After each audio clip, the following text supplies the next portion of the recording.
कश्मीर कश्मीर मतलब बर्फ़ की चादरों में लिपटी पहाड़े, खूबसूरत वादियाँ। कश्मीर की सुंदरता मन को मोह लेता है। कश्मीर को दुनिया का स्वर्ग कहा जाता है और ऐसा कहा जाता है कि जो कश्मीर देख लेता है वो स्वर्ग देख लेता है।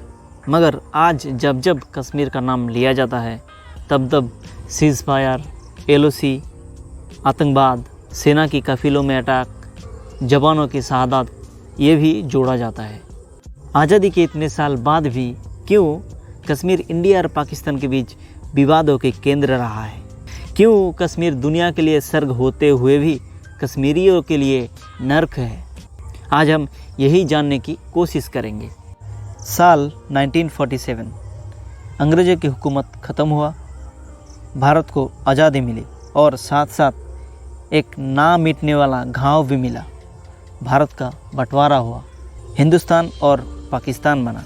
उस समय के भारत के सभी 565 रियासतों की ये छूट भी दे गई कि वो चाहे तो पाकिस्तान में जाके मिल सकता है या फिर हिंदुस्तान में जाके मिल सकता है या फिर खुद का अपना देश भी बना सकता है। उस समय कश्मीर में डोगरा वंश की शासन चल रहा था।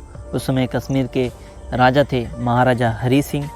तब के समय में कश्मीर के कुल आबादी के 80% मुस्लिम थे।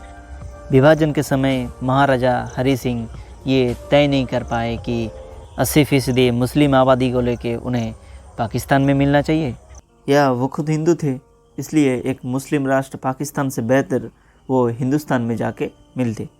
और राजा ये भी नहीं चाहते थे उनका राजत्व ख़त्म हो जाए।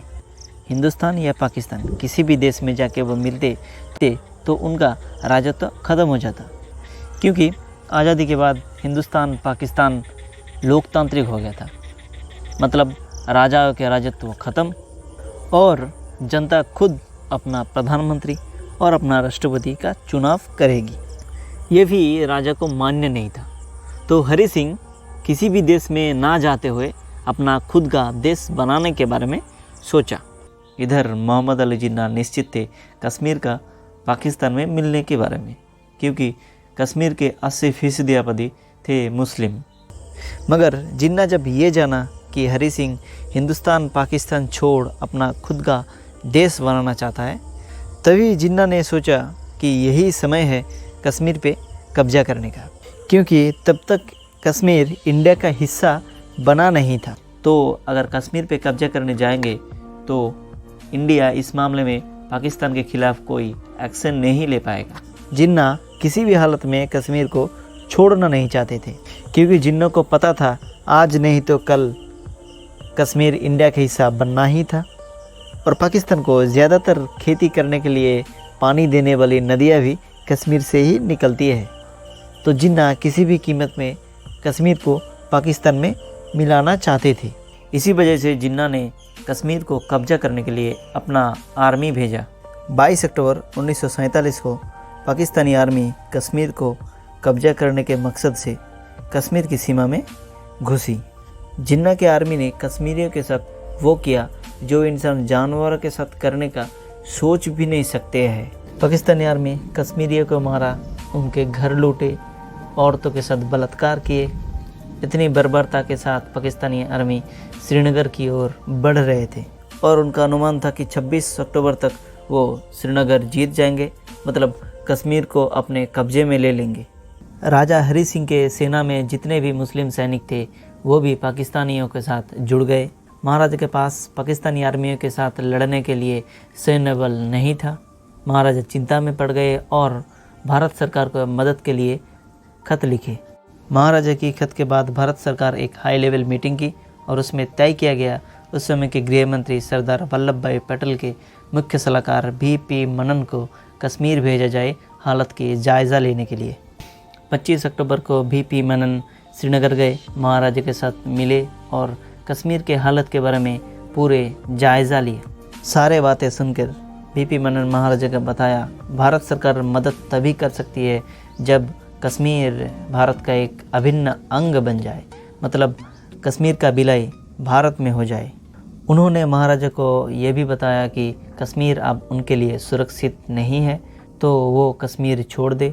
उन्होंने ये सलाह दी कि वो कश्मीर छोड़ जम्मू में चले जाएं।